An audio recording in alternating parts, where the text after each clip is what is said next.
Benjamin Netanyahu confirma que nesse momento já está dominando os céus iranianos, principalmente no flanco ocidental do país. Vamos discutir aqui no vídeo da onde que vem essa diferença tão grande no setor militar aéreo entre Irã e Israel, porque de fato Israel vem levando vantagem, enquanto Israel realiza um ataque importante contra a emissora estatal iraniana, sendo que o Irã considera como um crime de guerra e Israel alega que teve as suas razões. Discutir aqui exatamente o que, né?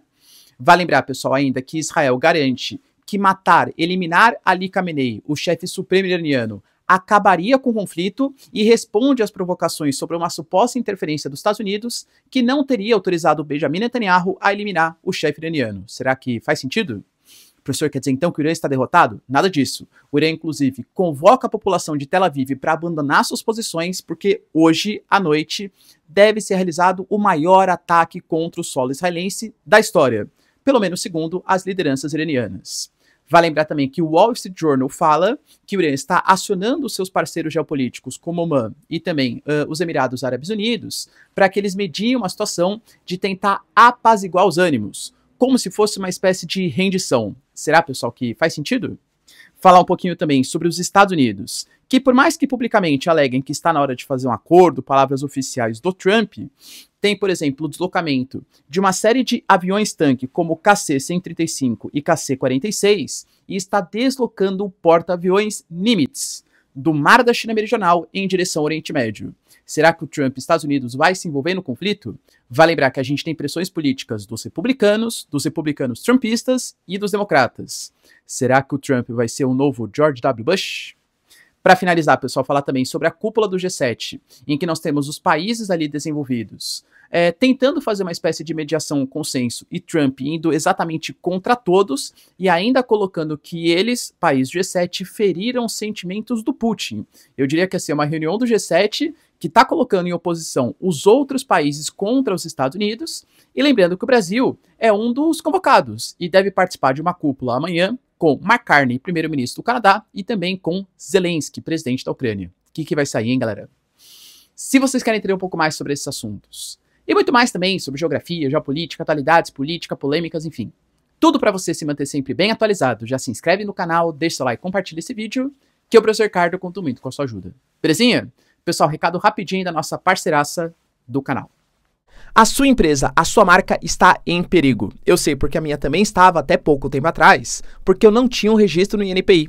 Para quem não sabe, eu tenho uma empresa, professor Ricardo Marcílio, que tem todo um ecossistema ligado à educação. É canal do YouTube, é plataforma, só que eu corri o risco de perder por falta de segurança jurídica. Mas de verdade, quando você vai tentar fazer, é um processo lento, burocrático e extremamente difícil. Por sorte, a parceira aqui do canal, a Movon, ela agiliza todo esse processo para você.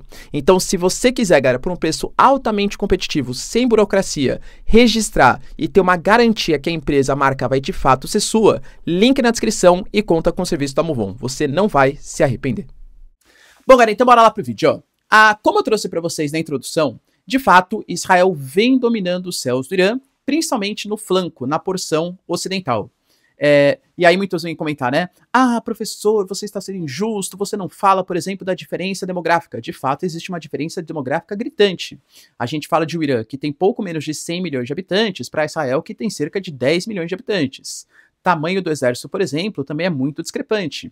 A quantidade de tanques, por exemplo, que cada um dos países tem, o Irã também tem mais. E como eu sempre trago para vocês, o Irã não é um nanico militar. O Irã é sim um país importante. Mas também eu estaria sendo assim completamente ignorante do ponto de vista de ignorar a realidade mesmo, né? Se eu falasse para vocês que Israel não está obtendo uma vitória. Não estou falando que o Irã não está imprimindo ataques importantes contra Tel Aviv, contra a região de Haifa, por exemplo, e contra outras localidades. Claro que tá, isso é muito sintomático. São gastos militares, prejuízo social, a queda de popularidade. Então existem vários aspectos que vão ou estão sendo impactados ali de Israel, é fato. Mas militarmente falando, a gente tem principalmente o flanco ocidental do Irã sem conseguir responder às ofensivas israelenses. Existe hoje uma facilidade de drones, de caças, se deslocarem principalmente em direção a Teherã, a capital do país. Você tem ali drones fazendo sobrevoos e vistoriando posições de lançadores de mísseis para atacar ataques de precisão contra aqueles lançadores, contra aquelas defesas aéreas. É isso que está acontecendo. Na questão aérea, existe uma supremacia, até porque o Irã disponibilizou pouquíssimos caças, principalmente no flanco ocidental, para combater essas ofensivas israelenses. Pois bem, galera, nesse momento, por que Israel está levando tanta vantagem? Eu diria que existem alguns motivos principais. Como eu trago para vocês, o Irã ele é um país que economicamente vem sofrendo uma série de sanções, o que promove uma falta de comércio internacional, impacta a economia do Irã, claro. Vários equipamentos militares, por exemplo, eles são extremamente obsoletos, porque para comprar peças, para ter acesso à engenharia, enfim, você precisa ter boas relações com os países ocidentais ou com os países que vendem essas tecnologias, sendo que grande parte deles sanciona o Irã, então são alguns equipamentos bastante obsoletos, inclusive no setor de defesa aérea, por exemplo. Ano passado, a gente teve, em 2024, outubro, ataques que foram feitos entre Israel e Irã, e naquela época eu já tinha falado para vocês que alguns sistemas de defesa, principalmente os S-300, eles tinham sido comprometidos pelos ataques de Israel. E, o Irã não tem equipamentos infinitos. Então o Irã ele começou a posicionar muito possivelmente próximo ali da região do Golfo, que é uma região mais estratégica do ponto de vista econômico. Em alguns pontos também, né, como áreas, por exemplo, de enriquecimento de urânio, áreas mais estratégicas, as suas principais defesas. Mas há um comprometimento hoje. É fato. A gente não pode esquecer que o orçamento militar, por exemplo, dos dois países é bastante diferente. Enquanto o Irã ele conta com um orçamento de 8 bilhões de dólares, Israel, que é um país menor, ou seja, tem menos alvos a serem defendidos, gasta cerca de 34, pô, era 4 vezes mais. Sendo que vocês, né, demograficamente, territorialmente, são países bastante discrepantes.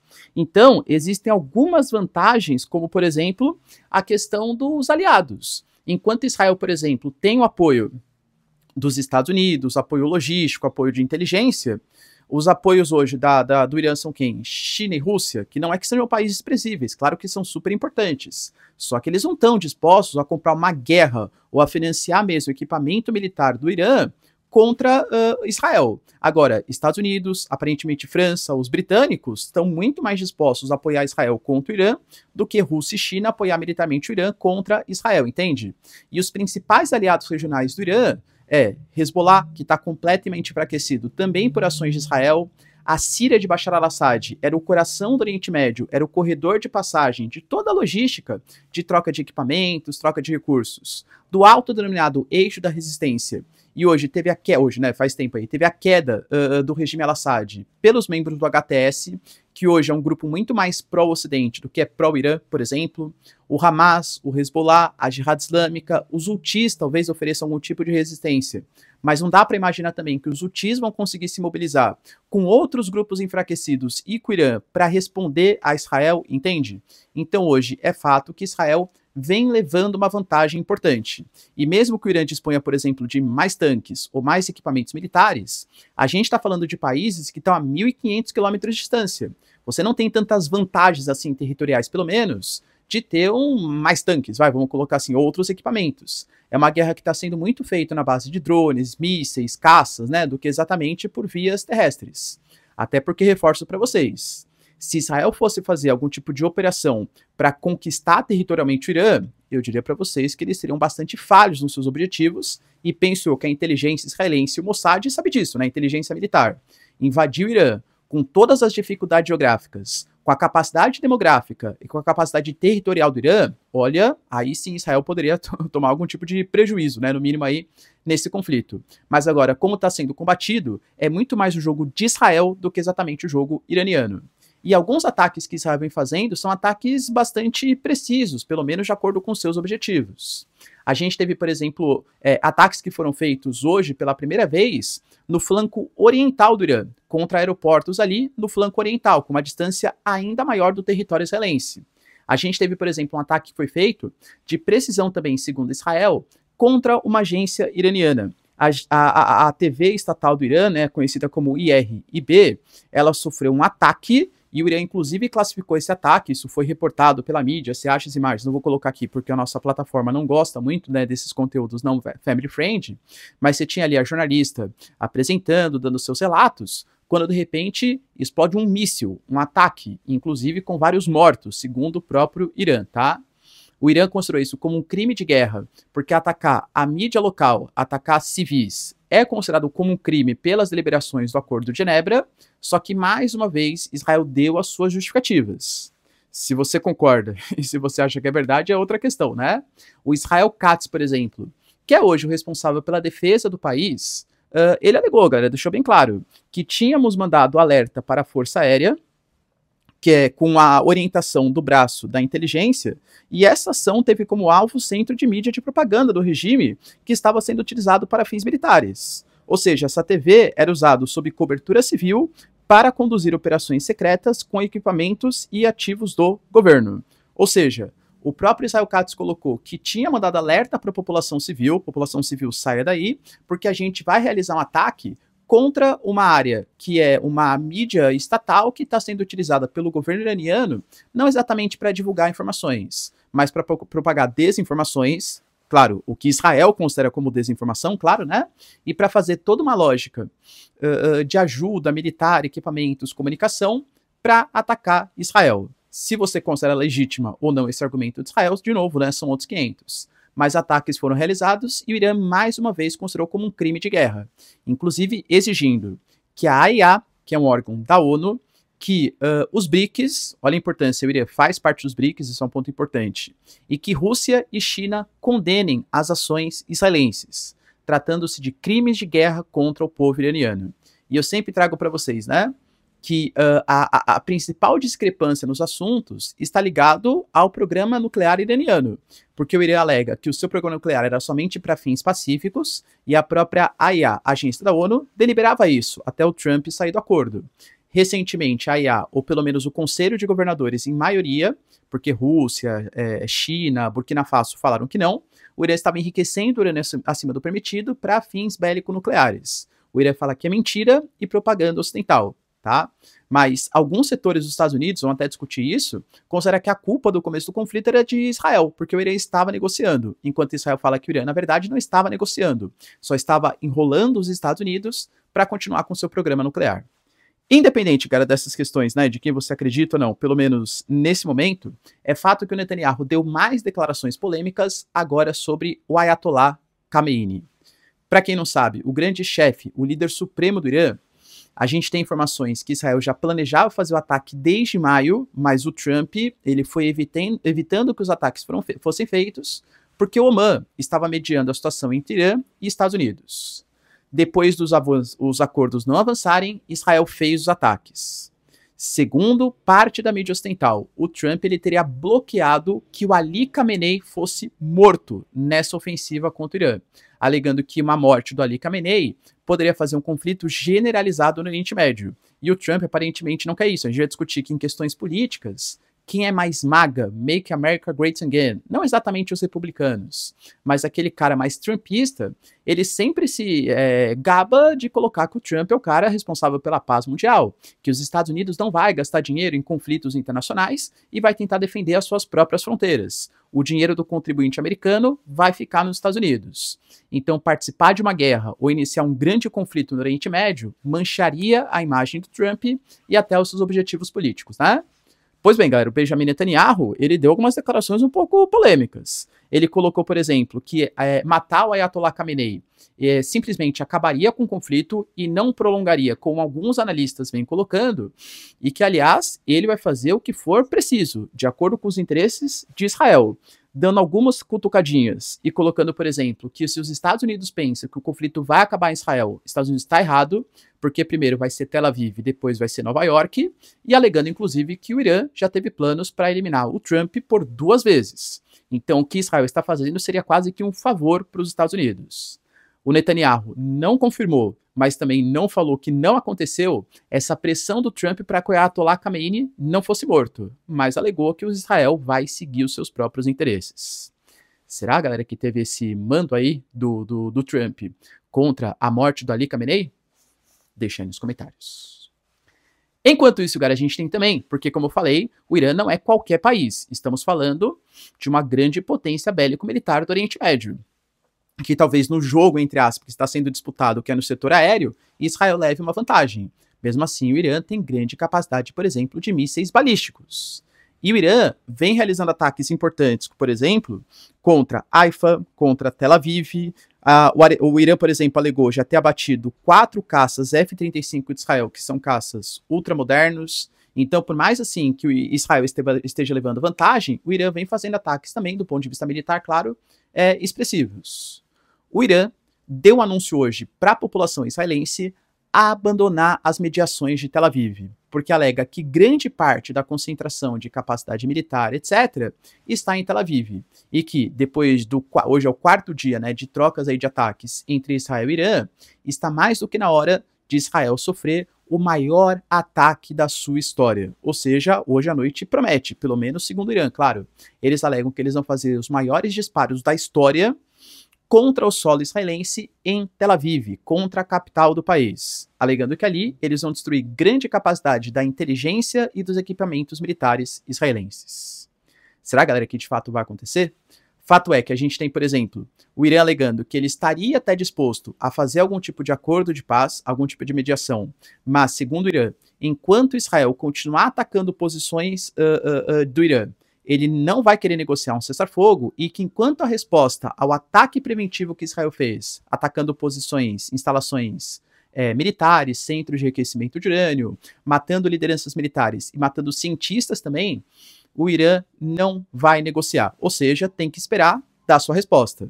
Mas, claro, dentro de uma guerra moderna, uma guerra híbrida, a comunicação vale muito. Segundo fontes, por exemplo, do The Wall Street Journal, o Irã já estaria colocando seus mediadores, por exemplo, como Omã, como os Emirados Árabes Unidos, fazendo ali pedido quase que desesperado, segundo a mídia relata. Por favor, fale para Israel aceitar negociar. Vamos negociar porque a gente está perdendo o conflito. A gente precisa aqui de apoio para que a gente não perca todas as nossas capacidades e talvez tenha até, por exemplo, a queda do Ayatollah. O Trump não consiga segurar esse ataque de Israel contra o regime iraniano. Se é verdade ou não, galera, de novo, né, é muito difícil a gente saber, é o que a mídia ocidental vem destacando. Mas talvez, pensando do ponto de vista estratégico do Estado de Israel, como eu apresentei para vocês, pelas várias questões, menor orçamento militar, sistemas de defesa S-300 que foram combalidos no último ataque israelense, os aliados regionais, como o Hezbollah, Hamas, não estão tão dispostos a ajudar. Rússia e China, talvez diplomaticamente, façam apoio, mas duvido que militarmente apoiem o Irã nesse momento, seja a hora do regime israelense. A gente vai atacar, a gente vai derrubar o regime dos ayatollahs. Você acredita que esse é o grande objetivo de Israel? Deixa aí nos comentários. Vale lembrar, pessoal, que também a gente começa a ter algumas movimentações, no mínimo, diferentes nos Estados Unidos. Porque, publicamente falando, o Trump, por exemplo, deu pronunciamentos falando que está na hora de fazer um acordo. E que, inclusive, ele até entende que, em alguns momentos, Israel e Irã podem ter que brigar, eles precisam brigar, mas que a paz, ela vai acontecer. Aliás, palavras muito parecidas que ele falou na questão Rússia e Ucrânia. Ele falou assim, não, eu entendo que Rússia e Ucrânia tem que brigar, né? Mas uma hora eles vão parar. Eu, particularmente, acho meio estranho você achar que 2 países tenham que vir às vias de fato com morte de civis para iniciar algum tipo de resolução. Mas, enfim, né? Palavras do Trump. Ele deixou bem claro ainda que os Estados Unidos não está envolvido, mas que pode sim se envolver, e colocando também que o Irã deveria aceitar negociar para não ter a queda do seu regime. Já falou várias vezes, né, que, por exemplo, pessoas que eram super valentes, que se revoltavam contra o regime israelense, não estão mais vivos para falar se vão ou não continuar lutando contra Israel. Ou seja, está na hora do Irã lutar. Ou, aliás, perdão, do Irã fazer um acordo. Professor, e se ele falou que os Estados Unidos então pode participar, significa que ele vai participar? Tem alguns indícios que dão sentido que sim. A gente teve informações, por exemplo, que os Estados Unidos estão deslocando e já deslocaram pelo menos 30 aviões-tanques KC-135 e KC-46 em direção ao Oriente Médio. Lembrando, pessoal, que esses aviões-tanques são principalmente para reabastecimento, para apoio logístico, e estima-se que podem ser usados para 2 questões. Novamente ressalto, Israel e Irã não são países vizinhos. Você precisa reabastecer os caças que estão ali dispostos. Quando a gente pega, por exemplo, os caças F-15, eles têm uma autonomia um pouco maior para conseguir atingir alvos ali no Irã. Os caças F-16 não. Será que esses caças estão indo fornecer apoio logístico a Israel? Isso seria um apoio talvez indireto dos Estados Unidos? Ou a gente sabe, por exemplo, que os Estados Unidos têm uma série de caças e bombardeios da Marinha e da Força Aérea que estão sendo usados para interceptar, por exemplo, mísseis, equipamentos iranianos, para defender os céus de Israel. Será que seria para reabastecer? São as questões que ficam. Além de tudo, a gente teve o deslocamento de uma área que o Pete Hegseth considera como a área mais estratégica dos Estados Unidos hoje para os Estados Unidos, que é a região do Índico-Pacífico, o Mar da China Meridional, o USS Nimitz, o porta-aviões americano, está se deslocando. Claro que não é, né, galera, uma coisa muito rápida, demora aí dias para ele conseguir chegar, mas um deslocamento de um porta-aviões mostra algum tipo de movimentação. Então, por mais que o Trump fale, não, a gente nem está participando, não sei se vão participar, é fato que, assim, as decisões militares dos Estados Unidos dão indicativo que talvez os americanos queiram participar desse conflito. Vale lembrar que politicamente não há consenso nos Estados Unidos, professor, mas e aí a população, né, o setor militar, o setor político americano, concorda com o envolvimento dos Estados Unidos? Eu diria que depende. Se você pegar, por exemplo, os republicanos mais republicanos, aquele cara mais tradicional, por exemplo, o Lindsey Graham, que é um senador importante, republicano, não exatamente trumpista, mas republicano nos Estados Unidos, ele fala, por exemplo, que está mais do que na hora. Israel é o grande aliado dos Estados Unidos, não só agora, mas historicamente no Oriente Médio, e tem que defender Israel, nem que seja combater junto aos israelenses. Só que essa não é a posição de quem é MAGA, Make America Great Again. E eu sempre trouxe isso para vocês. Quem é velho de guerra aqui do canal vai poder confirmar. O Trump tem maioria hoje no Congresso, na Suprema Corte e nos governadores. Se a gente considerar que os republicanos são uníssonos, ou seja, pensam todos de uma maneira, o que não é verdade. Cara, se você pegar o republicano, tem o que é mais liberal, o cara que é mais conservador, e tem o MAGA, o Make America Great Again. Ou seja, o cara que é trumpista, que não representa exatamente aquela política tradicional do governo Trump, que é o caso do Lindsey Graham, por exemplo. Quando você pega a população, ou os deputados, ou senadores MAGA, o cara que é trumpista, não exatamente republicano, ele fala aquele pensamento que eu falei, poxa, os Estados Unidos têm que defender os seus próprios interesses, e não poder causar uma confusão no Oriente Médio, que vai gerar uma disparada do preço dos combustíveis fósseis, pode ter inflação nos Estados Unidos, obrigar os americanos a aumentar os seus gastos militares. É por isso que eu trouxe, né? Será que a gente vai ter um novo George W. Bush, que fez ali a guerra no Afeganistão, a guerra no Iraque, e depois teve que sustentar esses conflitos durante décadas? Limando a popularidade dele, inclusive mesmo, tendo gastos militares, tendo baixas militares, sendo acusado, não por poucos motivos também, né? Claro, de ser imperialista, por exemplo. Será que é isso que o Trump quer? Ou será que ele quer vender a paz, que ele é um presidente pacífico e que consegue fazer acordos? Entende? Então, existe essa polêmica. E você tem o outro lado, os democratas usando, claro, também politicamente isso, né? Todos usam guerras, infelizmente, de maneira política. O Bernie Sanders, que talvez seja o democrata, o maior expoente, mas de uma ala um pouco mais bem de esquerda, né? Da força ali dos democratas, colocando, galera, que, por exemplo, o grande culpado é o Benjamin Netanyahu, que começou o ataque porque não queria que o Irã tivesse o fim das sanções, alegando que, inclusive, a morte do Ali Shankani, que era o braço direito de Israel, aliás, o braço direito do Ayatollah, que era quem mediava as negociações, quem participava de negociações com a China, com a Rússia, só mostra que os objetivos de Israel não são objetivos militares, e sim objetivos diplomáticos de isolar o Irã, que é um inimigo geopolítico de Israel. Ou seja, de qualquer lado, se o Trump fizer, se ele não fizer, se ele não participar, pressões vão acontecer contra o seu governo. E lembrando que nesse momento, agora mesmo, está rolando a cúpula do G7. A cúpula do G7 é realizada ali no Canadá, que o Trump está participando, e a gente sabe que Canadá e Trump não estão exatamente nos seus melhores momentos históricos diplomáticos. O G7 tentou criar uma espécie de decisão, uma espécie de minuta, resolução da reunião, que falava, dentre outras coisas, sobre o conflito do Irã, sobre migração, inteligência artificial, terras raras. Mas o Trump já deixou muito claro que não vai assinar deliberação nenhuma, que os Estados Unidos não pensam igual aos outros países do G7. Mais uma vez mostrando esse racha entre Trump e os outros países desenvolvidos. G7, Japão, Alemanha, Reino Unido, França, Itália, Canadá, né? Ou seja, mostra um certo isolamento do governo Trump. E, inclusive, ele fez questão de fazer críticas ao Justin Trudeau, que era o antigo primeiro-ministro, e a todos os membros do G7. Para quem não sabe, G7 nem sempre foi G7, era o G8. Só que quando a Rússia fez a invasão à Crimeia, a Rússia foi uma das sanções que foram praticadas contra a Rússia foi a sua expulsão do G8, que virou só G7. E aí o Trump falou, né? olha, a gente hoje tem guerra no mundo só porque vocês decidiram que iam expulsar a Rússia do G8.